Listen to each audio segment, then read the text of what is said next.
कैसे हैं आप सभी का स्वागत है आपके अपने चैनल RNVIS एकेडमी में। लगातार जो हम संविधान की चर्चाएं की है, आपने देखा पिछले क्लास में मूल अधिकार तक हमने बात की। उसके बाद हमने करंट पे बात की, दिल्ली प्रोटेक्शन बिल। लगातार हम करंट को भी लेके साथ में चल रहे हैं और आप सब इस चीज़ को देखिए और धीरे धीरे सारी चीज़ें कवर होती चलेंगी आपकी। और हम जो संविधान के टॉपिक लेके चल रहे हैं इसको समय से ही आपका कवर कर लिया जाएगा। इधर बीच कभी कभी आपकी क्लासेस थोड़ी सी डिस्टर्ब हो रही, लेकिन आपके रेगुलर तौर पे चलेगी और पूरा कॉन्स्टिट्यूशन को आपको कवर कराया जाएगा। इसके बाद हम किसी नए सब्जेक्ट को लेंगे, जैसा आप कहेंगे उस हिसाब से हम आगे बढ़ते चलेंगे। तो आज हम लोग बात करने वाले थे मूल अधिकार के बारे में। तो आप लोग इसको पढ़िएगा, ठीक है, मेरे साथ। और आप लोग अगर इस चैनल पे नए हो तो चैनल को लाइक करिए, सब्सक्राइब करिए, शेयर करिए।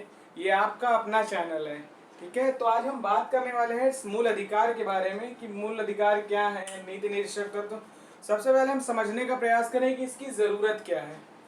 तो जो हमारा भारतीय संविधान है उसमें मूल अधिकार जो थे हमारे, जो उसके खिलाफ हम कोर्ट जा सकते हैं, ठीक है। जो हमारा मूल अधिकार है वो वाद योग्य है। लेकिन जो हमारे DPSP जो राज्य का नीति निदेशक तत्व है उसके खिलाफ हम किसी भी कोर्ट में नहीं जा सकते, सबसे पहली चीज। दूसरा, ये जो बना हुआ है ये हमारे संविधान निर्माताओं ने बनाया कि समय समय पर जैसे राज्य इसके हिसाब से कि क्या क्या कैसे कैसे लागू करना है। इसमें भी कई चीज आप देखिए जिसको लागू करके मूल अधिकार में डाल भी दिया गया है। जैसे आप इस समय एक चर्चा सुन रहे होंगे वो यूनिफॉर्म सिविल कोड के बारे में, तो देखिए आपका अनुच्छेद 44 भी वही कहता है।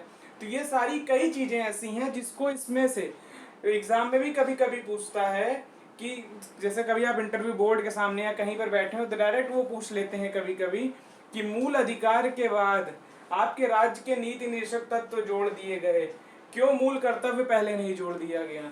इसलिए नहीं जोड़ा गया कि ये जो हम ऐसी अपेक्षा करते हैं संविधान से या अपने सरकार से कि जो मूल अधिकार के हैं, जो हमारे राज्य के नीति निर्देशक तत्व हैं उनको धीरे धीरे मूल अधिकार में बदला जाएगा और लोगों को उसका लाभ भी मिलेगा, ठीक है। तो चलिए आज हम बात करते हैं नीति निर्देशक तत्व में, अपने टॉपिक पे बात करते हैं। तो जो हमारा अनुच्छेद 36 से लेके अनुच्छेद 51 जो है, ये मूल अधिकार के बाद जो अगला टॉपिक आता है राज्य का नीति निदेशक तत्व, जिसको DPSP कहते हैं, ठीक है। इसकी बात करता है। अब इसमें क्या क्या चीजें हैं, जैसे अनुच्छेद 36 की हम बात करें, जो हमारा अनुच्छेद 12 था राज्य की परिभाषा कि उसके सरकार के मंत्री, अधिकारी, प्राधिकारी, वे सारी चीजें आएंगी जो उसमें हमने चर्चाएं की थी। वे सारी चीज अनुच्छेद 36 में रहेंगी। आपके संविधान में लिखा भी हुआ है, ये जो है राज्य की परिभाषा वही होगी जो अनुच्छेद 12 में वर्णित है। इसमें साफ साफ ये लिखा हुआ है, ठीक है। राज्य की परिभाषा वही होगी जो अनुच्छेद 12 में वर्णित है, ठीक है। अनुच्छेद 12 में डिस्क्राइब की गई है, ठीक। अब हम बात करें अनुच्छेद 37 की। कोई भी विधि को यदि राज्य चाहे तो राज्य का अधिकार होगा, वह कोई भी विधि को बनाने का अधिकार होगा, ठीक है, अनुच्छेद 47 में। लेकिन आप इसके खिलाफ, ये न्यायालय द्वारा परिवर्तनीय नहीं है, वाद योग्य नहीं है। अनुच्छेद 37 इस चीज को कहता है कि न्यायालय द्वारा परिवर्तनीय नहीं होंगे, ठीक। फिर यदि हम बात करें अनुच्छेद 38 के बारे में, राज्य लोक कल्याण की अभिवृद्धि हेतु सामाजिक व्यवस्था करेगा। क्या कहता है अनुच्छेद 38? राज्य का यह कर्तव्य होगा वह समाज में लोक व्यवस्था, सदाचार एवं स्वास्थ्य व्यवस्था को बनाए रखने हेतु समाज की अभिवृद्धि के लिए जो कार्य हो सकेगा वो उसका प्रयास करेगा, ठीक। अनुच्छेद 39 क्या कहता है, अगला हम बात करें अनुच्छेद की, कि राज्य द्वारा अनुसरणीय तत्व के बारे में कहा गया है। राज्य क्या करेगा, पुरुष और स्त्री, जो महिलाएं हैं और जो पुरुष हैं, उनके जीविकोपार्जन यानी उनके जो है जो काम वो कर रहे हैं उनके जीविकोपार्जन की व्यवस्था, कि वो कहीं काम कर रहे हैं तो व्यवस्था करें उनके जीव, जैसे मनरेगा आपने देखा होगा, महात्मा गांधी राष्ट्रीय गारंटी रोजगार योजना, वे सारी चीजें जैसे राज्य का कर्तव्य होगा पुरुष महिलाओं के लिए व्यवस्था करेगा।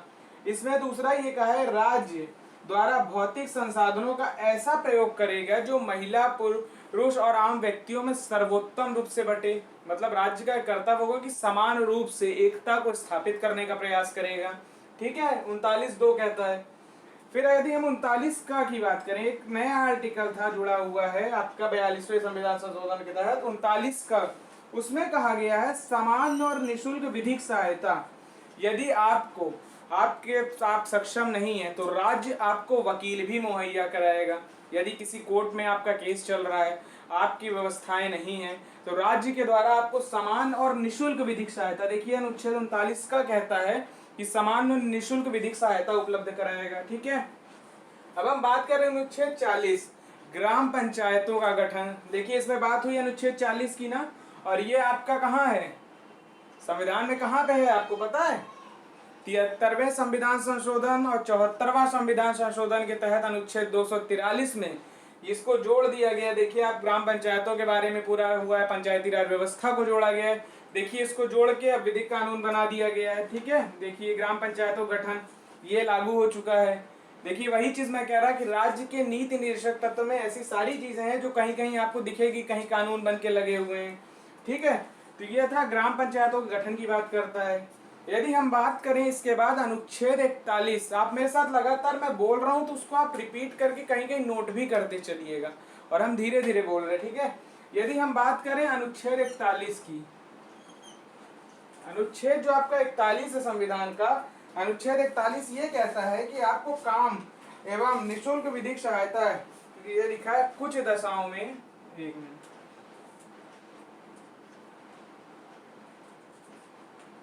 कुछ दशाओं में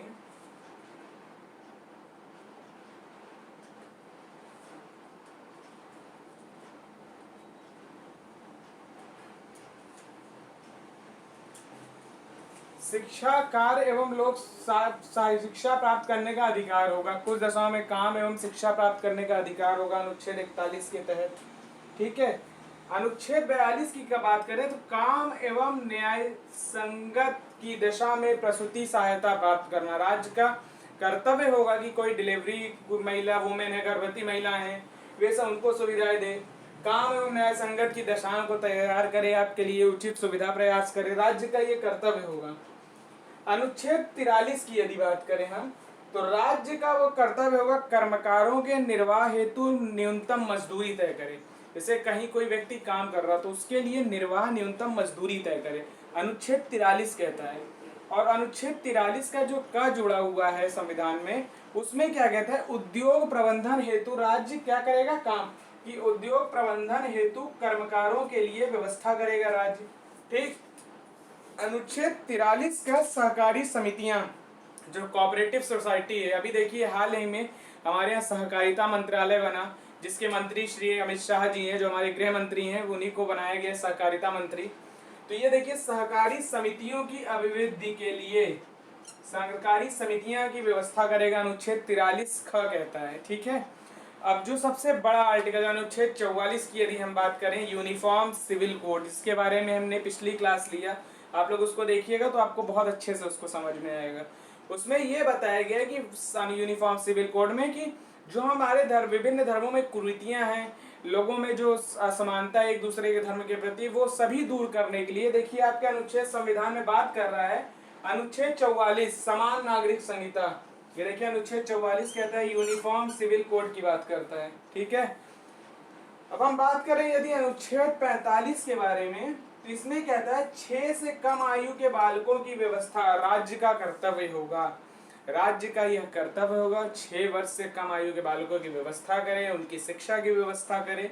ये सारे हमें हमारे संविधान का अनुच्छेद 45 ये कहता है। ठीक, अनुच्छेद जो 46 की यदि अब हम बात करें कि इसमें क्या कहता है, SC ST दुर्बल वर्गों के लिए शिक्षा की अभिवृद्धि की व्यवस्था, राज्य अनुसूचित जाति, अनुसूचित जनजाति, दुर्बल वर्ग के जो लोग हैं उनके प्रति उनकी शिक्षा की व्यवस्था के लिए भी राज्य कदम उठाएगा।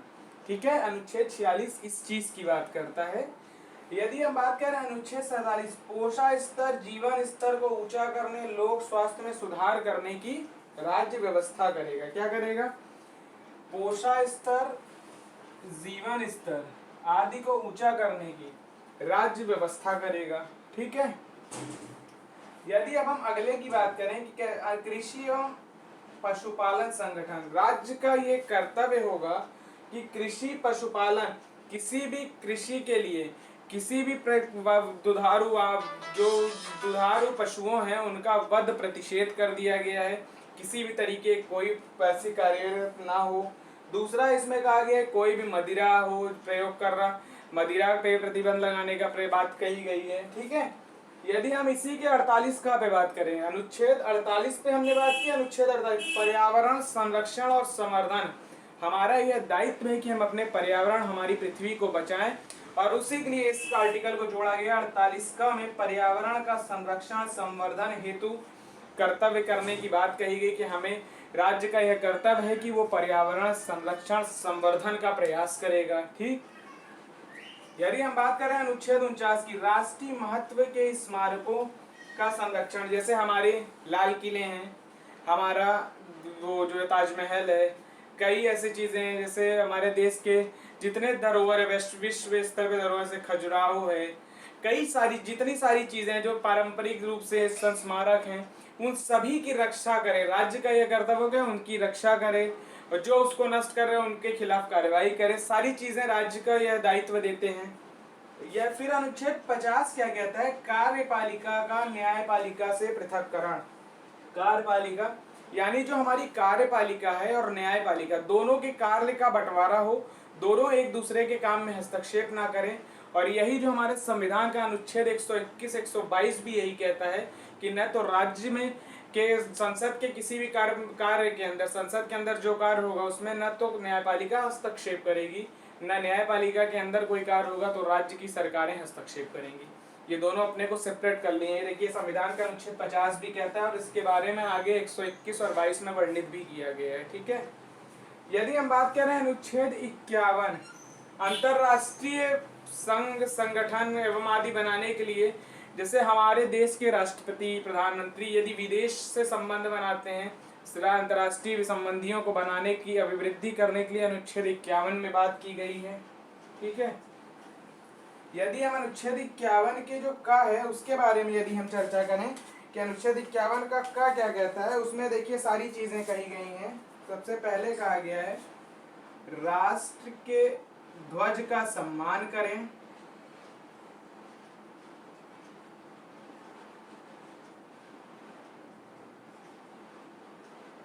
राष्ट्रगान का आदर करें,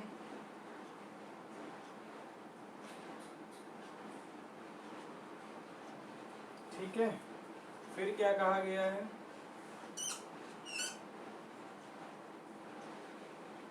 राज्य की संप्रभुता, अखंडता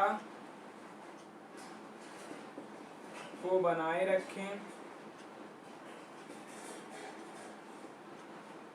ठीक, सबसे पहले क्या है, राष्ट्र ध्वज का सम्मान करें, राष्ट्रगान का आदर करिए, हमारे मूल कर्तव्य है। भाग 4 का में जोड़ा है, हम भाग 4 की बात किए, जो हमारा ये मूल कर्तव्य है। अनुच्छेद, ये देखिए मूल कर्तव्य अनुच्छेद 4 का में जुड़ा है, अनुच्छेद 4 का में जुड़ा हुआ है मूल कर्तव्य। ठीक है, इसमें जो वर्मा समिति थी उसके आधार पे 10 कर्तव्य जुड़े थे, और फिर स्वर्ण सिंह समिति की सिफारिश पे आपके 11वें मूल कर्तव्य को जोड़ा दिया गया। टोटल 11 मूल कर्तव्य हमारे संविधान में दिए गए।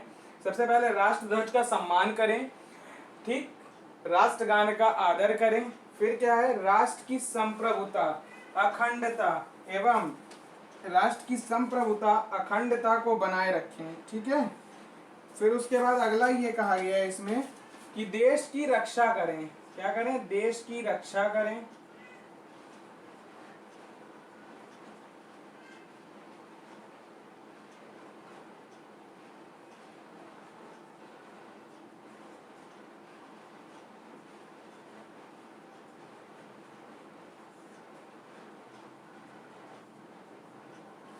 देखिए क्या कहा गया, देश की रक्षा करें और आवाहन करने पे यदि जरूरत हो तो आवाहन करने पर राष्ट्र की सेवा करें। ठीक, 3 बात हो गई। अब आगे हम बात करें कि चौथी बात क्या कही गई है,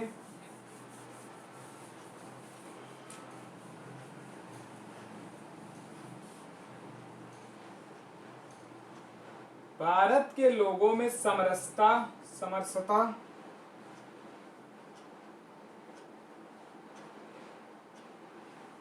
भ्रातृत्व की भावना,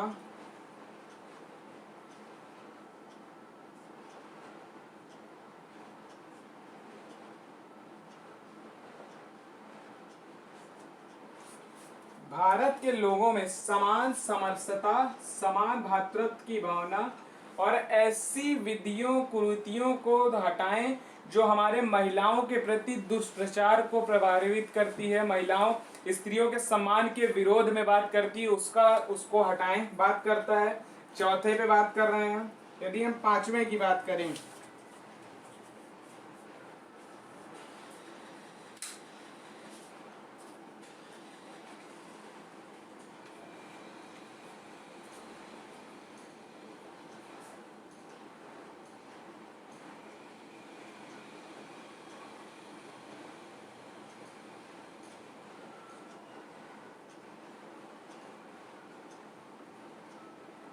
स्वतंत्रता के लिए जो लोग कार्य किए हैं, राष्ट्रीय आंदोलन प्रेरित करने वाले लोगों के प्रति उच्च आदर्श को अपने मन में संजोए रखें। ठीक है, लगातार देखिए, पांचवी बात हो गई। यदि हम छठवें पे बात करें कि छठवीं बात क्या कहता है, उसमें ये कहा जा रहा है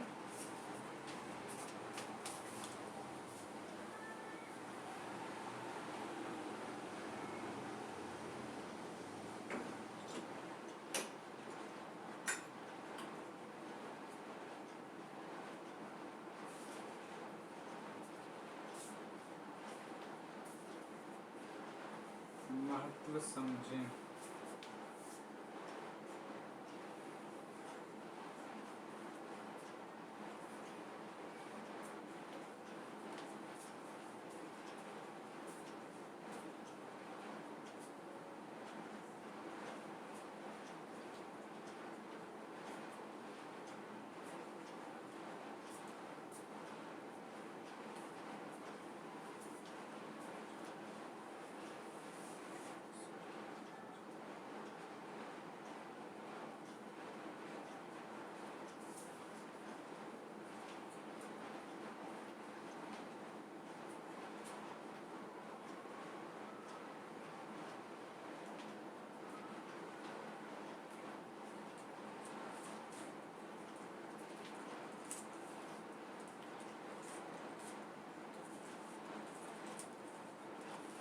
ठीक है, यदि हम बात करें समाज से पहले इसमें क्या करें, सामाजिक रूप से सामाजिक संस्कृति एवं गौरवशाली परंपरा के महत्व को समझें।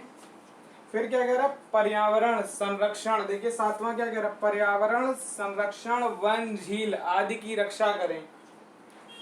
वैज्ञानिक दृष्टिकोण रखें, उनका सम्मान करें। जैसे भी हाल ही में देखा आपने, चंद्रयान-3 भी गया, वैज्ञानिकों के प्रति हमारा दृष्टिकोण कैसा हो उस पर बात किया गया है।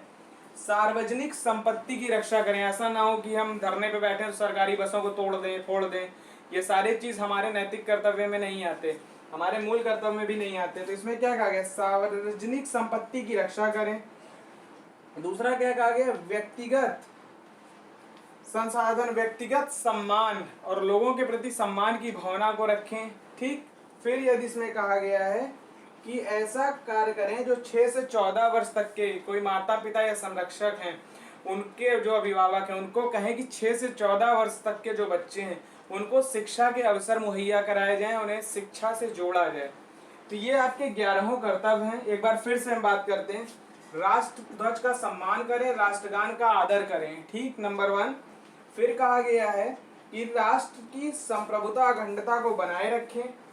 ठीक, देश की रक्षा करें और जरूरत पड़े राष्ट्र के आह्वान पे तो आप राष्ट्र की सेवा में समर्पित हों। भारत के लोग समरसता एवं समान भ्रातृत्व की भावना, भाषा आदि भावना को बनाए रखें। स्वतंत्रता के लिए जो हमारे स्वतंत्रता सेनानी हैं उनके प्रति अपना सम्मान रखें, आदर्श की भावना रखें। ठीक, सामाजिक संस्कृति एवं गौरवशाली परंपरा के महत्व को समझें कि हमारी क्या गौरवशाली परंपराएं हैं। पर्यावरण, वन झील आदि संरक्षण करें, वैज्ञानिक दृष्टिकोण रखें, सार्वजनिक संपत्ति की रक्षा करें। ठीक, फिर कहा गया व्यक्तिगत कर और समाज के लिए एक अच्छा नागरिक बने। फिर है कि आपको जो है 6 से 14 वर्ष तक के जो बालक हैं उनके माता पिता को ये बताएं कि आप पढ़ाएं। अगर वो नहीं करते तो राज्य भी उन व्यक्ति बच्चों को शिक्षा मुहैया कराए।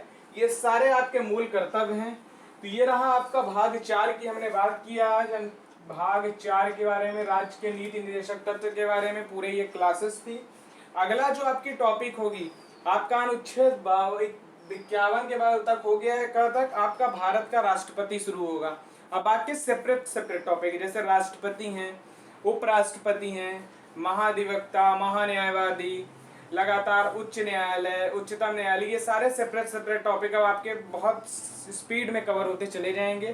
तो यार आपके नीति निदेशक तत्व थे और आप लोग इसको देखिए, जो चीज़ ना है उसको नोट करिए। पिछले क्लास में भी मैंने कहा था, और अपने रिस्पॉन्स दीजिए। यदि आपको कोई टॉपिक और लगता है करंट का तो उस चीज़ को भी बताएंगे।